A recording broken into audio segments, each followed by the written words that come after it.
Beach house vibes maneuver the jet ski. Cause I serve a God that parted the Red Sea.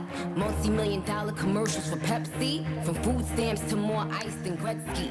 I don't gotta talk, the Lord defends me. I watch them all fall for going against me. Cause me and all my angels shot the devil up. While you was trying to pull me down, I leveled up. I leveled up twice, I leveled up 3 times. He tapped them and told them she's mine. So even when I cried, I knew I'd be fine. Prepared for a miracle blessing in these times. Now praise him, raise him, name it, claim it. Every tongue that rises up against me, shame it. I breathe success in and out my lungs. Got the power of life and death coming out my tongue.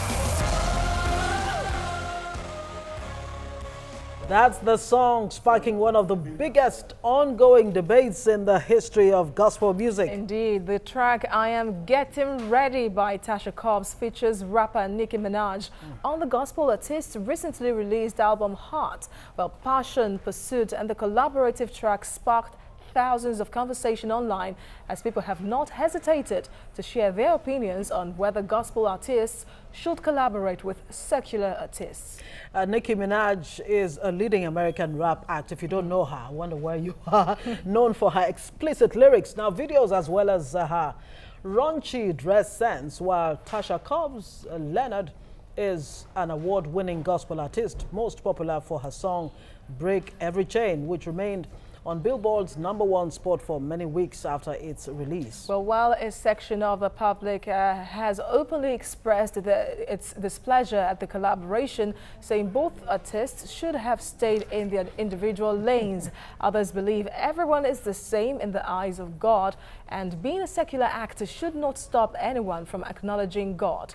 Now, the controversy may not come to an end anytime soon, with some Nigerians saying such collabos could be a ploy by some gospel artists to generate revenue and fame. Artists who caught some heat for their collabos both on the foreign scene and here in Nigeria include Kirk Franklin for his Ultralight Beam collaboration with Kanye West. Mary and LL Cool J, M.I. and Frank Edwards. Nikki Lauye, of course, also has a song with Shay Shay.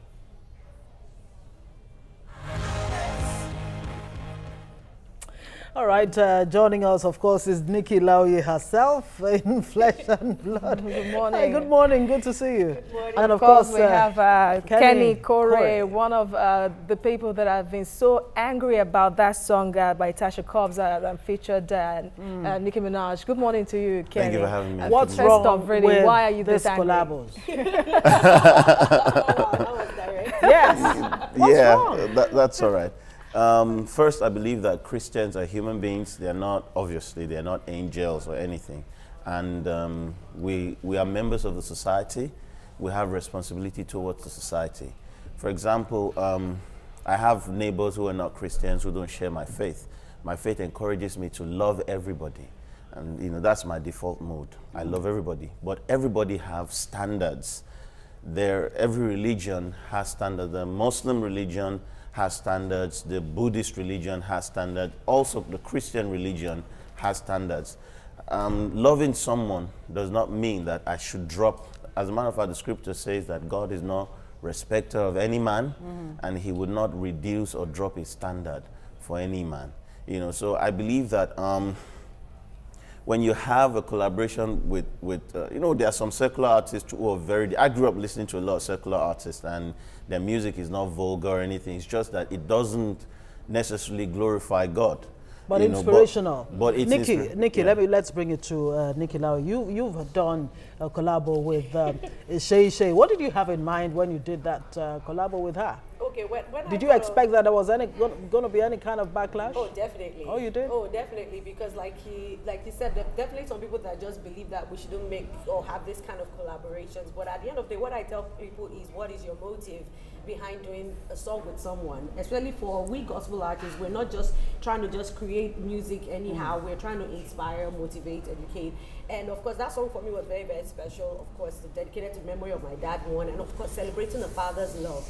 And I do believe that we all have the right to actually talk about what God has done for us. And of course, me calling up Sheishe, who happens to be my friend, on that song was to get everyone, both in the mainstream or secular, to actually have an opportunity to actually celebrate God. And that is what that song has done, and it has gone far and wide, even beyond the walls of the church, which actually has always been my aim anytime I do a collab. All right, Kenny, let me come to you now. You said earlier that your set mode or reset mode is love everyone. Default mode. Yeah, yeah. Thank you very much for that. Is to love everyone, and that you're angry that someone you think is in your eye is a sinner or so, is collaborating with someone in the gospel field. But then, in your religion, didn't Jesus preach love?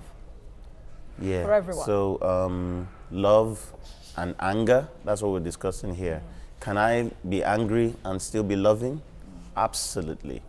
You know, scattered all over the pages of scriptures, we see instances where God himself was angry. Jesus Christ took a whip and whipped people out of the temple, and he's love personified, you know.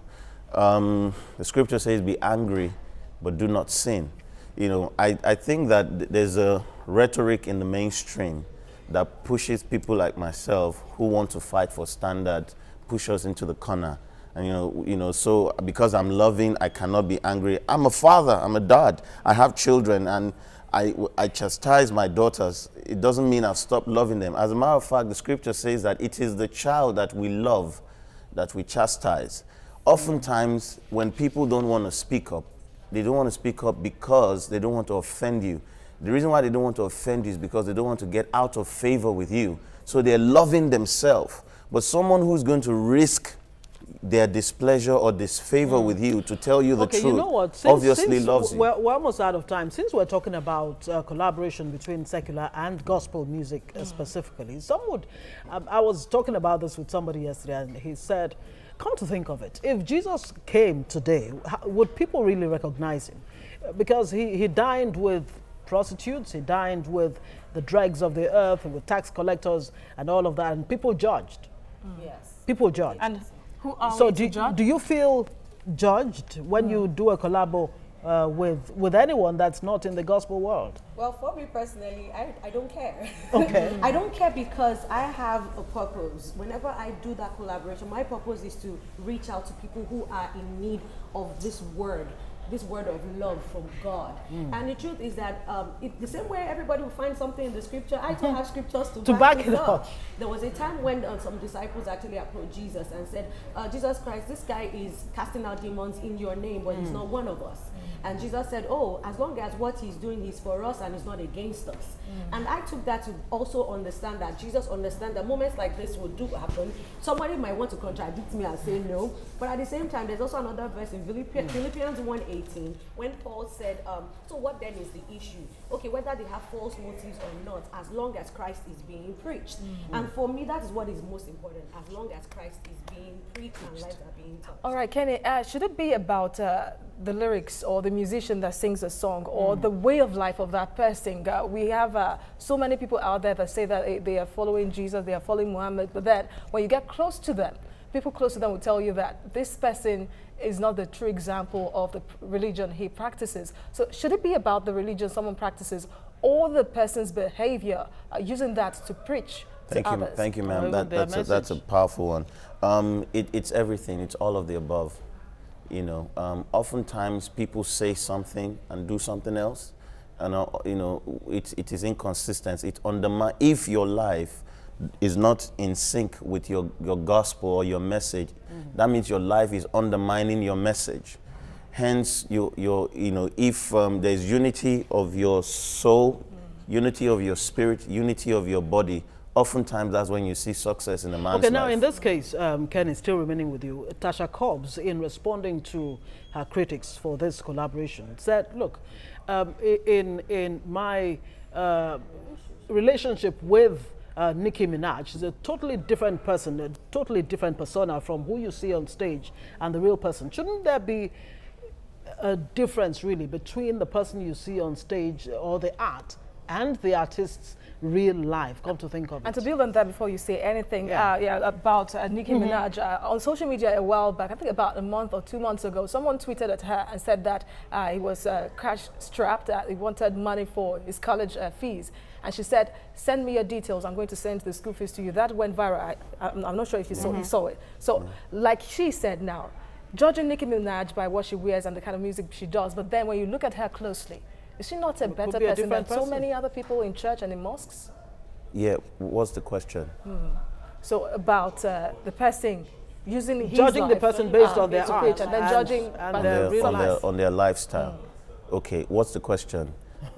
How do we judge someone? Yes. I just said it. I said if you have a message, your life must be consistent with your lifestyle must be consistent with your message. And hold on, ma'am. Yeah. If she's a gospel artist, then she cannot be a nudist. She cannot be singing the kind of songs that she's singing because it contravenes the standards of Christianity for decency. And Scripture says, let your moderation be known unto all men. You know, Nicki Minaj is all shades of indecent.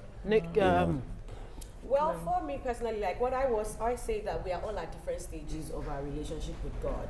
And you can see that she's in her own stage with God. The truth is that most times when people are going through, so you don't necessarily see them that they will change outrightly, and maybe their lifestyle will just change from 0 to 100. The truth is that at the end of the day, we're all still God's children. I believe that allow whoever it is, let them, if they want to talk about God, allow them to talk about God. Now, part of the testimony that Tasha Cobbs gave out here said, I've had thousands of people say to me, this is the first time I've ever bought a gospel album. It's the first time I've ever felt God. I didn't believe in God until I heard the song. Is it worth it then, at the end of the day, that such a collaboration? You did? All right, because of time, we'll have to wrap it up here. But thank you guys for coming. Thank you very much. Kenny Corey, it's quite interesting. Kenny Corey and Nikki Lawyer, thank you for coming to the studio. Thank you for having me. Thank you so much.